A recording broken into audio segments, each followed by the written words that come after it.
우리 예배 오신 여러분 환영합니다. 옆 사람들하고 인사할까요? 사랑합니다. 축복합니다. 서로 인사하겠습니다. 예, 하나님께서 오늘부터 새롭게 사도행전 말씀을 저희 가운데 주셨습니다. 봄학기 우리 가운데도 이런 사도행전의 역사가 일어날 수 있기를 기대해야 되겠습니다. 봄학기 사도행전의 역사를 이룹시다. 우리 같이 한번 또 다짐해 보는 시간 가질까요? 봄학기 사도행전의 역사를 이룹시다. 옆 사람들에게도 하죠. 예, 감사합니다. 기미가 보이죠? 어제 첫 모임 때 새 양들이 9명이나 이렇게 왔습니다. 이런 역사들이 계속될 것을 기대합니다. 요절 말씀은 1장 8절 말씀입니다. 우리 같이 읽고 기도하고 시작하겠습니다. 시작. 오직 성령이 너에게 임하시면 너희가 권능을 받고 예루살렘과 온 유대와 사마리아와 땅끝까지 이르러 내 증인이 되리라 하시니라. 고마우신 하나님, 새롭게 시작되는 봄학기 사도행전 말씀을 허락해 주신 것을 감사합니다. 저희가 사도행전의 말씀을 깊이 영접하고 배워서 참 이 봄학기 사도행전 역사를 이룰 수 있도록 도와주시기를 기도합니다. 오늘 첫 강의를 통해서 참 저희들이 정말 무엇에 초점을 맞추고 힘써야 할 것인가 깊이 배울 수 있도록 주님 도와주시기를 기도합니다. 이 시간 성령께서 저희들의 심령 가운데 감동을 주시고 또 말씀 앞에 바로 설 수 있도록 인도하여 주시옵소서. 감사하고 모든 말씀을 주 예수 그리스도 이름으로 기도하였습니다. 아멘. 성지 순례 기간에 미국에 있는 아들 바울 목자로부터 켄터키주의 에즈베리 대학에서 일어나고 있는 성령의 역사를 듣게 되었습니다. 지난 2월 8일에 불과 인구 6천 명밖에 되지 않는 이 작은 마을에 있는 에즈베리 대학에서 수요 채플 기도를 끝내고 불과 한 20명 정도 이렇게 이 정도 숫자인 것 같아요. 남아서 회개의 기도를 드리고 있었습니다. 이때 그들은 성령의 임재를 경험하게 되었고 그 자리에서 계속해서 하나님을 예배하게 되었습니다. 이 소식을 들은 사람들은 이곳으로 몰려오기 시작했고 함께 예배를 드리기 시작했습니다. 그래서 너무 많이 와가지고 밖에까지 계속해서 기다리고 있었습니다. 미국 전역에서 몰려오고 심지어 외국에서까지 몰려왔습니다. 저는 이 소식을 듣고 하나님께서 미국을 회개시키기 위해서 성령을 통해 역사하고 있다는 것을 깨닫게 되었습니다. 미국은 청교도 정신으로 세워진 기독교 국가입니다. 그런데 지금은 어떻습니까?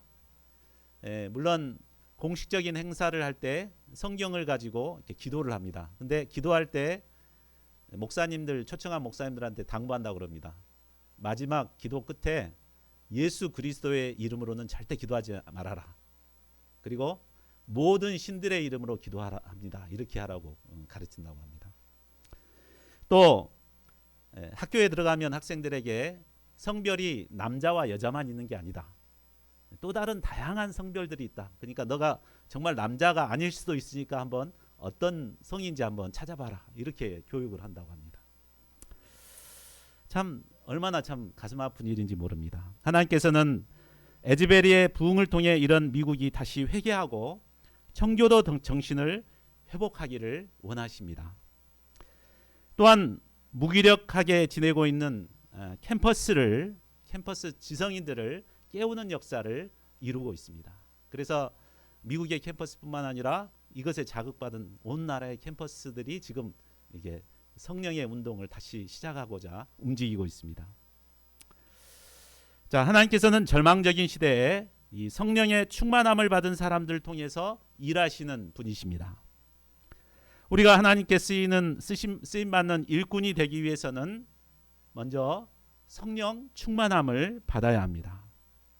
자, 그렇다면 우리가 성령의 충만함을 받기 위해서 필요한 것은 무엇일까요? 본문 말씀을 통해 그 비결을 배우고 저희 모두가 사도행전의 주역들로 귀하게 쓰임받을 수 있기를 기도합니다. 파트 1, 성령을 약속하고 승천하신 예수님, 1절에서 11절 말씀입니다. 자, 저자인 누가는 누가복음에 이어서 사도행전의 수신자가 데오빌로임을 밝히고 있습니다. 데오빌로라는 이름은 헬라식 이름입니다. 그리고 누가복음에 보면 그를 각하라고 불렀습니다. 이것을 보면 아마 그는 로마의 고위직에 있던 사람이었음을 알 수 있습니다. 누가는 데오빌로 각하가 복음을 영접하도록 돕기 위해서 누가복음을 통해 예수님의 공생의 사역과 또 택하신 사도들에게 명하신 내용들, 그리고 승천하신 날까지의 일을 자세히 알려주었습니다. 그런데 누가는 누가복음 마지막 부분에서 예수님이 승천하시는 부분을 너무 짧게 마무리한 것이 아쉬웠습니다. 굉장히 짧게 기록되어 있죠. 그래서 데오빌로에게 다시 글을 쓰면서 이 부분을 좀 더 자세하게 기록합니다. 3절을 보십시오. 예수님은 고난 받으시고 부활하신 후에 40일 동안 제자들에게 함께 있었습니다. 이때 이 40일 동안 하신 일이 무엇입니까? 첫째로는 제자들에게 확실한 많은 증거를 보이심으로 부활하셨다는 것을 나타내셨습니다. 이를 통해 두려움과 실패의식에 빠져 있던 제자들에게 부활신앙을 심어주신 것입니다. 부활신앙이 있어야 두려움을 물리치고 담대히 증인의 삶을 살 수 있습니다. 이 때문에 예수님은 하나님께로 돌아가는 것을 늦추시고 40일 동안 제자들과 함께 그들에게 부활신앙을 심으셨습니다. 부활하신 예수님은 이 기간에 제자들에게 하나님 나라의 일도 가르치셨습니다. 하나님 나라는 무엇입니까? 죽고 가서 가는 그런 나라입니까? 아니죠. 하나님의 나라는 바로 하나님이 통치하시는 나라입니다. 하나님이 창조하신 이 세상은 원래는 하나님이 통치하시는 하나님의 나라였습니다. 그러나 인류 조상인 아담의 범죄로 말미암아 이 세상은 하나님의 통치가 이루어지지 않는 곳이 되어버렸습니다. 하나님의 통치에서 벗어난 인간은 자기들 마음대로 자유롭게 사는 것 같습니다. 그러나 그 내면을 보면 죄의 세력에 얽매여 살다가 결국은 죽어서 하나님의 심판을 받아야 하는 비참한 운명에 처하게 된 것입니다. 자, 이런 인생들을 불쌍히 여기시고 하나님께서 예수님을 이 땅에 보내셨습니다. 하나님의 아들 예수님이 오심으로 드디어 이 땅에 하나님의 나라가 임하게 되었습니다. 그래서 예수님께서는 공생의 기간 하나님의 나라를 전파하셨습니다. 그리고 마침내 십자가와 부활의 복음으로 이 하나님의 나라를 완성하셨습니다. 누구든지 이 십자가의 복음, 부활의 복음을 영접하면 하나님의 나라를 누릴 수 있게 하셨습니다. 이제 하나님 나라를 완성하신 예수님은 다시 하나님께로 돌아가셔야 합니다. 예수님이 가신 뒤에는 이제 남은 제자들이 이 땅에서 예수님을 대신해서 하나님의 나라를 견고하게 세우고 확장시켜 나가야 합니다. 이 때문에 예수님은 제자들에게 하나님의 나라가 어떤 곳인가 집중적으로 40일 동안 가르치셨습니다. 자, 4절을 보십시오. 가르치기를 마치신 예수님은 사도들과 함께 모인 자리에서 그들에게 당부합니다. 예루살렘을 떠나지 말고 내게서 들은 바 아버지께서 약속하신 것을 기다리라. 자, 제자들에게 있어서 예루살렘은 어떤 곳입니까? 그들이 예수님을 배반하고 도망갔던 실패의 장소가 바로 예루살렘입니다. 무엇보다 예루살렘은 사랑하는 예수님이 십자가에서 처절히 죽임을 당했던 곳입니다. 또 언제 원수들에게 잡혀 죽을지 모르는 곳이 바로 예루살렘이었습니다. 이런 예루살렘은 제자들이 한시 앞이 떠나고 싶은 곳이었을 것입니다. 그러나 예수님은 이곳을 떠나지 말라고 하십니다. 왜 그렇습니까? 왜냐하면 이 예루살렘은 하나님께서 구원을 약속하신 곳이요, 또 예수님께서 십자가와 부활의 복음을 완성함으로 하나님의 나라가 시작된 곳이기 때문입니다. 무엇보다도 하나님께서 약속하신 성령이 이곳을 통해서 시작되기 때문입니다. 아버지께서 약속하신 것은 바로 성령 세례를 말합니다. 성령은 하나님 나라의 일을 감당해야 할 제자들에게 가장 필요한 것입니다. 성령은 연약한 제자들이 하나님 나라를 섬길 수 있는 모든 능력의 원천이 됩니다. 그러므로 사도들은 힘들더라도 예루살렘을 떠나지 말고 하나님께서 그들에게 부어주실 성령을 기다려야 합니다. 6절을 보십시오. 40일 동안 부활신앙과 하나님 나라를 배운 제자들이 예수님께 묻습니다. 주께서 이스라엘 나라를 회복하심이 이때니까. 흠정역 성경을 보면 주여 주께서 이때의 그 왕국 하나님 나라를 이스라엘에게 다시 회복시켜 주시고자 하십니까? 이렇게 물어본 것입니다. 그들의 관심사는 오로지 이스라엘의 하나님 나라를 회복하는 그것에 있었습니다. 하나님 나라를 완성하신 예수님께서 지금 당장 모든 원수들을 물리쳐 주시고 하나님의 나라를 이루어 주기를 기대했습니다. 그런데 예수님은 그들에게 무엇이라고 말씀하십니까? 7절과 8절을 같이 읽어보겠습니다. 시작. 때와 시기는 아버지께서 자기의 권한에 두셨으니 너희가 알 바 아니요 오직 성령이 너희에게 임하시면 너희가 권능을 받고 예루살렘과 온 유대와 사마리아와 땅끝까지 이르러 내 증인이 되리라 하시니라. 자, 이 말씀은 예수님께서 승천하시기 전 마지막으로 사도들에게 주시는 마치 유언과도 같은 말씀입니다. 하나님의 나라가 이루어지는 것은 하나님께서 자기 권한에 두셨기 때문에 언젠가 어느 때인가 이거 너무 그 때에 대해서 집착하지 말아야 합니다. 그 대신에 우리가 해야 할 일이 있습니다. 그것은 바로 성령을 받는 것입니다. 그러니까 때를 관심 갖지 말고 어떻게 하면 성령을 충만하게 받을 것인가 그것에 집중해야 합니다. 성령이 우리에게 임하게 되면 우리가 권능을 받아서 예루살렘과 온 유대와 사마리아와 땅끝까지 이르러 예수님의 증인으로 살 수 있기 때문입니다. 그때 비로소 하나님의 나라가 이 땅에 이루어지게 됩니다. 자, 우리는 이 말씀에서 세 가지 중요한 영적 진리를 배울 수 있습니다. 첫째로 성령이 임하면 권능을 받게 된다는 것입니다. 자, 예수님의 증인으로 살기 위해서는 권능이 필요합니다. 그러나 우리에게는 권능이 없습니다. 그래서 나는 연약하고 부족하고 능력이 없기 때문에 증인의 삶은 살 수 없다 이렇게 말하는 분들이 많습니다. 그런데 아무리 연약한 자라 할지라도 성령이 임하게 되면 누구나 권능을 받습니다.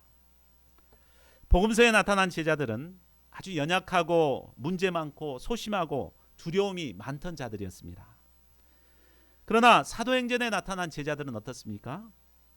그들에게 성령이 임했을 때 권능을 받아서 죽음도 두려워하지 않고 담대히 복음을 증거하는 증거자들로 살았습니다. 세계 선교 일선에서 능력 있게 복음 역사를 감당하는 선교사님들이 처음부터 능력 있게 살았던 것은 결코 아닙니다.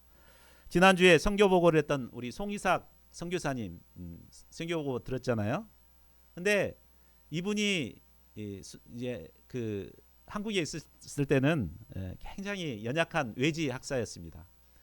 그러니까 일하느라고 막 주일 예배 때 오면 막 졸고 소감도 안 쓰고 막 이렇게 1:1 말씀 공부도 제대로 못하고 굉장히 연약했습니다. 그러나 그에게 성령이 임했을 때 그가 능력을 받아서 지금은 이방 땅에서 성전 건축 역사를 이루고 유창한 외국어로 현지 양들을 제자로 세워가고 있습니다. 자, 우리가 범학기가 되어 하나님의 역사를 섬기고자 할 때 우리는 우리 자신의 연약함만 보고 기가 죽기 쉽습니다. 그러나 연약한 우리에게 성령이 임할 때 우리는 권능의 사람이 될 수 있습니다. 성령의 권능으로 모든 어려움을 이겨내고 능히 승리의 삶을 살 수 있습니다. 저희 모두가 성령의 권능을 던지고 캠퍼스에서 예수님의 증인들로 살아갈 수 있기를 기도합니다. 둘째로, 부흥의 주체는 사람이 아니라 바로 성령님이라는 것을 배우게 됩니다. 부흥을 내가 해야 된다는 것으로 생각하면 어떻습니까? 너무나 부담스럽습니다. 자, 우리의 모습을 보십시오. 우리는 나이도 많고 연약하고 부족한 것들 투성입니다. 이런 내가 어떻게 신세대 양들을 얻고 제자로 세우고 부흥을 이루어갈 수가 있겠습니까? 그러나 이 부흥은 내가 하는 것이 아니라 성령님께서 하시는 것입니다. 저는 처음 개척 역사를 섬길 때 내가 열심히 노력해야 부흥이 된다고 생각했습니다.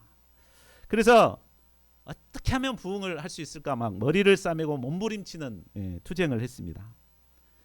그러느라고 온갖 스트레스로 머리카락은 점점 빠지고 소화불량으로 늘 고생을 해야 했습니다. 그러나 부흥이라는 것은 내가 하는 것이 아니구나, 이것을 깨닫고 성령님을 의지하게 되었을 때 이런 부담감에서 벗어날 수 있었습니다.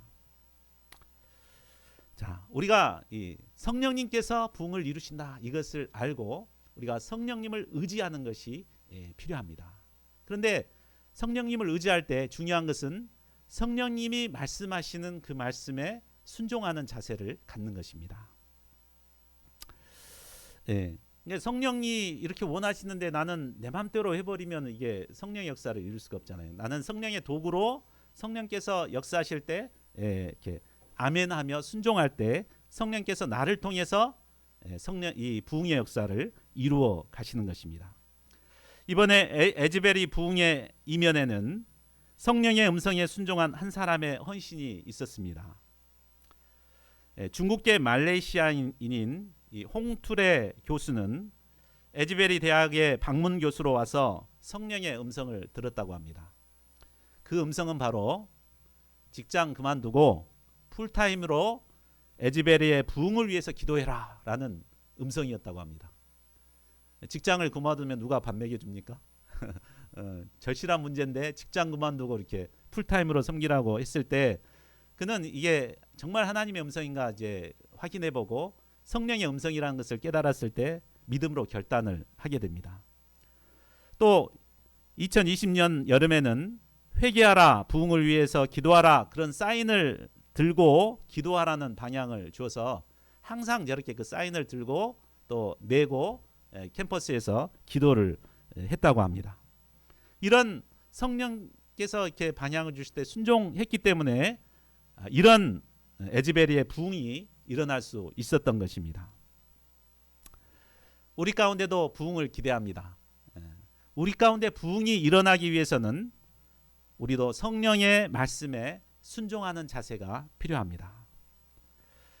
성령께서 내 안에서 어떻게 말씀하시는가 귀 기울여야 합니다. 세상의 소리에 관심을 갖거나 자기 목소리만 내는 것에 관심을 갖는 사람은 결코 성령의 음성을 들을 수 없습니다. 저희 모두가 성령의 소리에 귀를 기울여 순종함으로 부흥의 도구로 귀하게 쓰임받을 수 있기를 기도합니다. 셋째로, 선교의 범위는 예루살렘에서 시작하여 땅끝까지 이르는 것입니다. 예루살렘은 사도들이 성령을 받은 곳입니다. 선교의 역사는 바로 내가 성령을 받은 그곳에서부터 시작되는 것입니다. 내가 순천대 캠퍼스 학생으로서 성령을 받았으면 바로 그곳에서부터 예수의 증인된 삶을 살아야 합니다. 그런데 우리는 성령 받은 곳에서 증인된 삶은 살지 않고 따로 선교사로 불러주시거나 안정된 직장을 주시면 그때는 내가 열심히 하겠습니다, 이렇게 생각합니다. 그러나 우리나라 속담에 안에서 새는 바가지 밖에서도 샌다는 말이 있습니다. 현재 부르심을 받은 곳에서 예수님의 증인이 되지 못하는데 어떻게 더 어렵고 힘든 곳에서 예수님의 증인이 될 수 있겠습니까? 선교는 내가 성령을 받고 부르심을 받은 그곳에서부터 시작해야 합니다.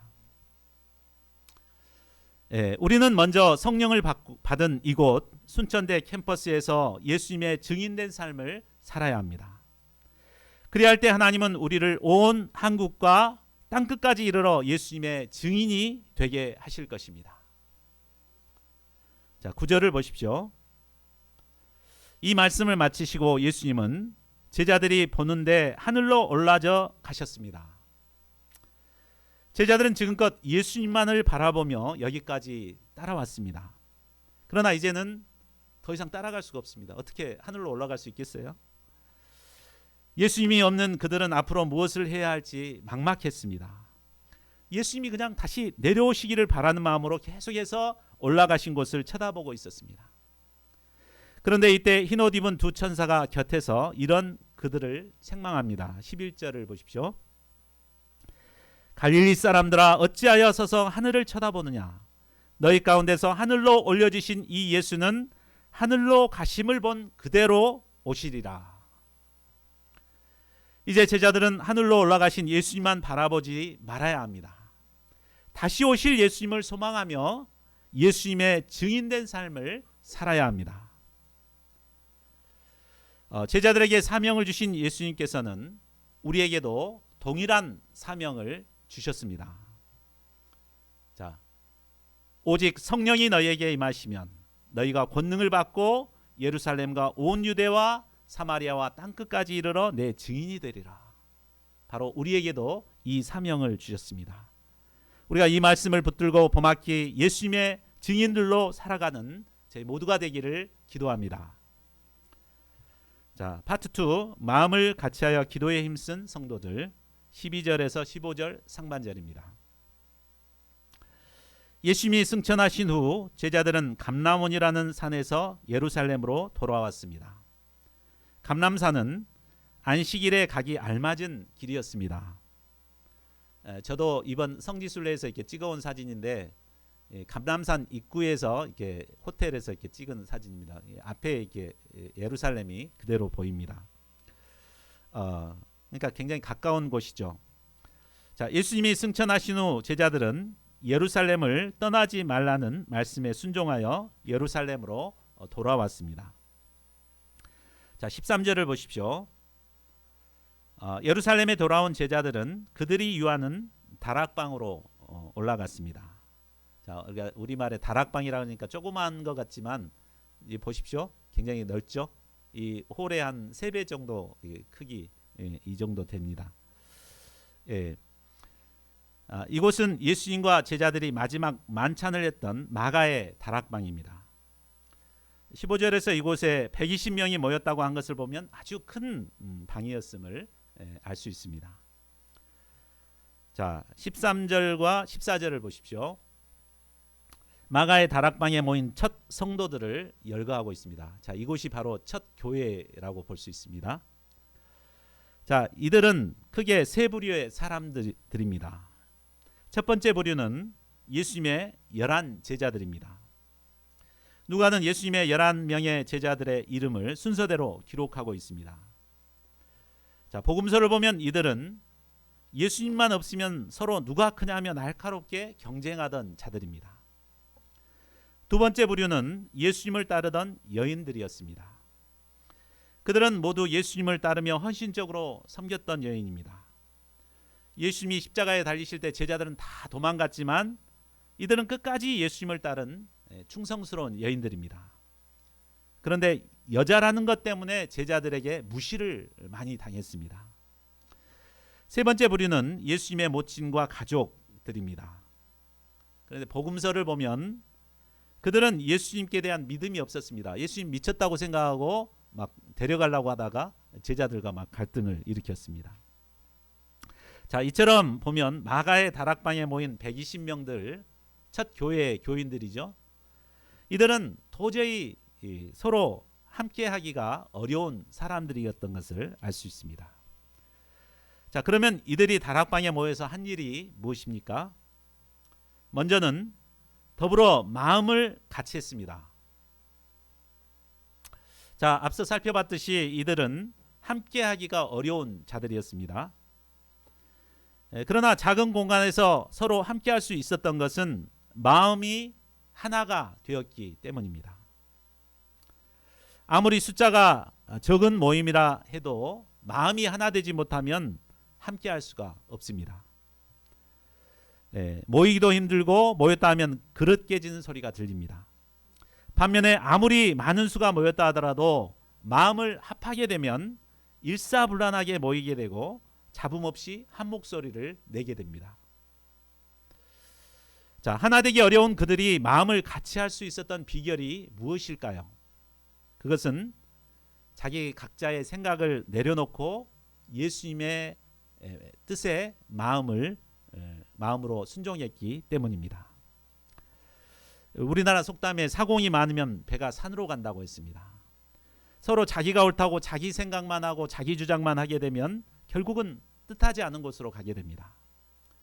그러나 자신의 생각들을 내려놓고 예수님의 말씀에 순종하는 마음을 갖게 되면 그 배는 예수님께서 선장이 되어서 하나님의 뜻 가운데로 우리를 인도해 주십니다. 교회가 하나 되기 위해서는 개개인의 생각을 내려놓고 하나님의 뜻과 말씀에 순종해야 합니다. 그 다음에 해야 할 일이 무엇입니까? 그것은 마음을 같이하여 오로지 기도에 힘쓰는 것입니다. 기도란 하나님과의 교제로서 하나님과 대화하는 것입니다. 기도는 우리의 영을 살아있게 만드는 영적인 호흡과도 같습니다. 기도를 통해 우리가 얻을 수 있는 유익은 이루 말할 수 없습니다. 다 기도가 중요하다는 거 알죠? 아는데 왜 기도하지 않습니까? 그것은 우리의 원수인 사탄 마귀가 우리를 기도하지 못하도록 막고 있기 때문입니다. 하나님과의 통로인 기도가 살아있는 사람은 사탄 마귀가 건들 수가 없습니다. 때문에 마귀는 가장 먼저 그 사람을 점령하기 위해서는 기도하지 못하도록 유혹합니다. 기도하려고 하면 자꾸 딴 생각을 하게 하고 기도할 시간에 유튜브를 보게 만들고 그렇게 해서 기도를 못하게 막습니다. 그러므로 우리가 계속해서 기도하기 위해서는 기도에 힘을 써야 합니다.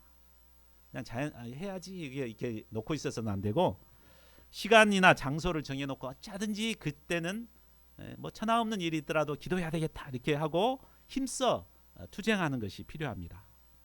이처럼 기도에 힘쓸 때 우리는 성령의 충만함을 덧입어 모든 유혹을 물리치고 하나님께서 주시는 풍성한 은혜를 누릴 수 있습니다.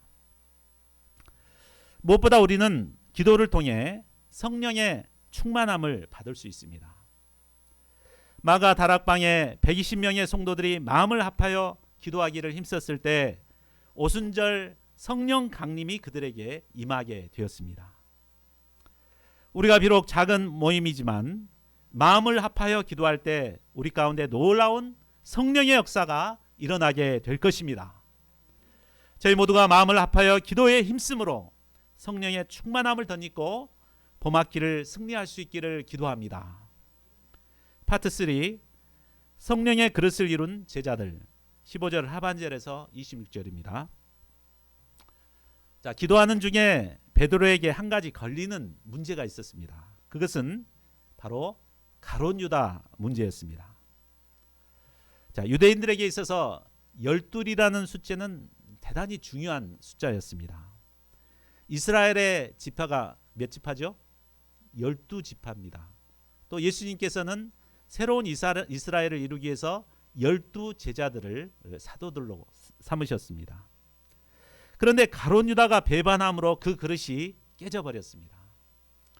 이가 빠진 동그라미가 되었습니다. 가룟 유다의 배반은 제자들에게 뿐만 아니라 예수님을 따르던 모든 사람에게 큰 마음의 상처를 주었습니다. 이것이 트라우마가 돼서 충성스럽게 섞이는 동역자가 쟤도 저러다가 배반하는 것 아니야? 이런 의심을 심게 만들고 불신에 시달리게 했습니다. 자, 이것은 성령의 그릇을 이루는 데 큰 걸림돌이 되었습니다. 이 가룟 유다 문제를 해결하지 않고서는 성령의 그릇을 이룰 수가 없었습니다. 자, 베드로는 이 문제를 어떻게 해결합니까?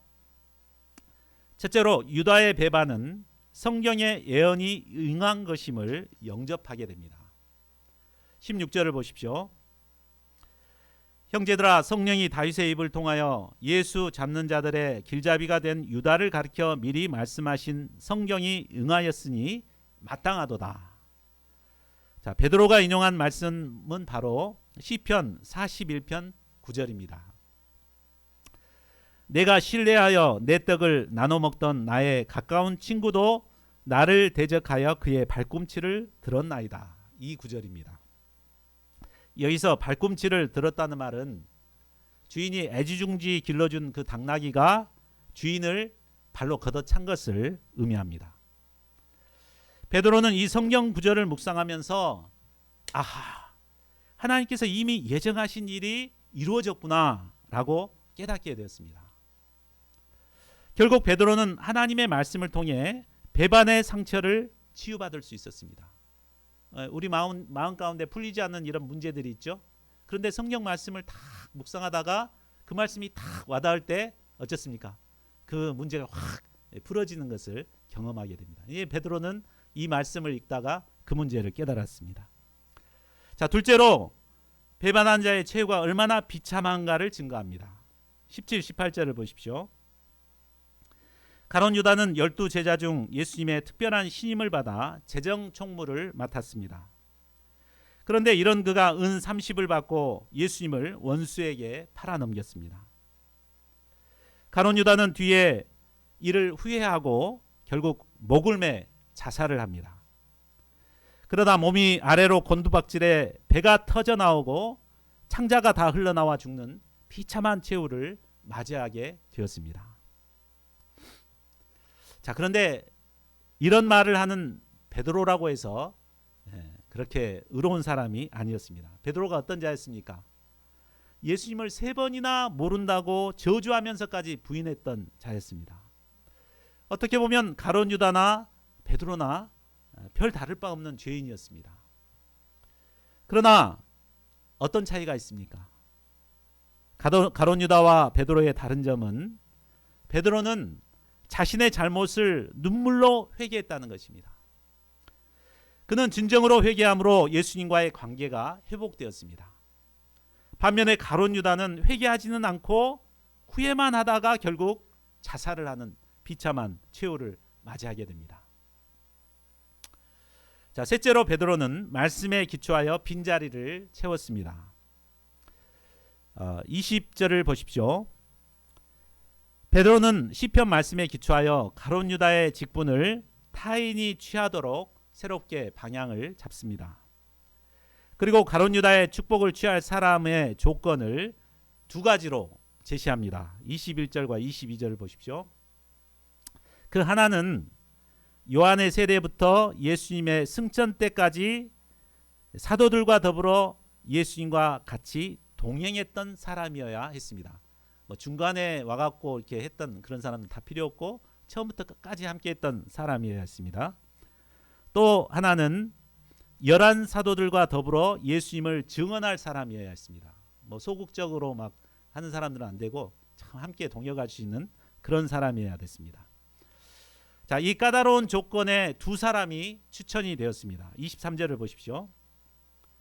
한 사람은 바사바라고도 하고 별명은 유스도라고 하는 요셉이었습니다. 여기서 바사바라는 말은 사바의 아들, 곧 사바 2세라는 말입니다. 이렇게 말하면 사바는 굉장히 좀 훌륭한 사람이었던 것 같아요. 자, 이런 그 다음에 유스도라는 말은 의로운 자, 올바른 자라는 뜻입니다. 그러니까 그것을 올바른 자, 의로운 자라는 별명을 가졌다는 말입니다. 그만큼 평판이 좋았다는 말입니다. 이런 그에 비해 마띠아는 이름만 있을 뿐 특별한 설명이 없습니다. 자, 우리가 만일 심사위원이 돼가지고 둘 중에 하나 투표를 한다면 누구에게 투표를 하겠습니까? 아마 요셉에게 대부분 투표를 할 것 같습니다. 그러나 하나님께서는 선택이 달랐습니다. 그들이 하나님께 그 뜻을 묻기 위해 기도를 하고 제비를 뽑았을 때 하나님께서는 마띠아를 뽑았습니다. 우리 인간은 외모를 보지만 하나님께서는 중심을 보십니다. 우리가 자기의 생각을 내려놓고 최종 결정을 하나님께 맡길 때 하나님께서 결정하십니다. 자, 이로써 하나님께서 택하신 마띠아가 11사도의 수에 들어가므로 비로소 12명의 사도가 성령의 그릇을 이루게 되었습니다. 자, 말씀을 맺겠습니다. 이상을 통해 우리는 승천하시기 전 예수님께서 이 땅에 남은 자들에게 주신 지상 명령이 무엇인가를 배웠습니다.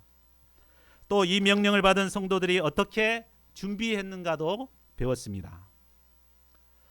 연약하고 두려움이 많은 우리는 결코 예수님의 증인된 삶을 살 수가 없습니다. 그러나 성령이 우리에게 임하실 때 우리는 권능을 받고 예루살렘과 온 유대와 사마리아와 땅끝까지 이르러 예수님의 증인된 삶을 살 수 있습니다. 그러므로 우리가 봄학기 캠퍼스에서 예수님의 증인으로 살아가기 위해서는 먼저 성령의 충만함을 받아야겠습니다. 이를 위해 성령의 그릇을 이루고 마음을 합하여 기도하기에 힘써야겠습니다.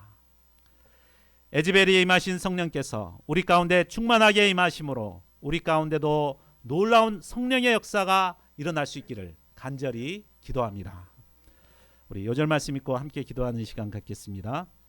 시작. 오직 성령이 너희에게 임하시면 너희가 권능을 받고 예루살렘과 온 유대와 사마리아와 땅끝까지 이르러 내 증인이 되리라 하시니라.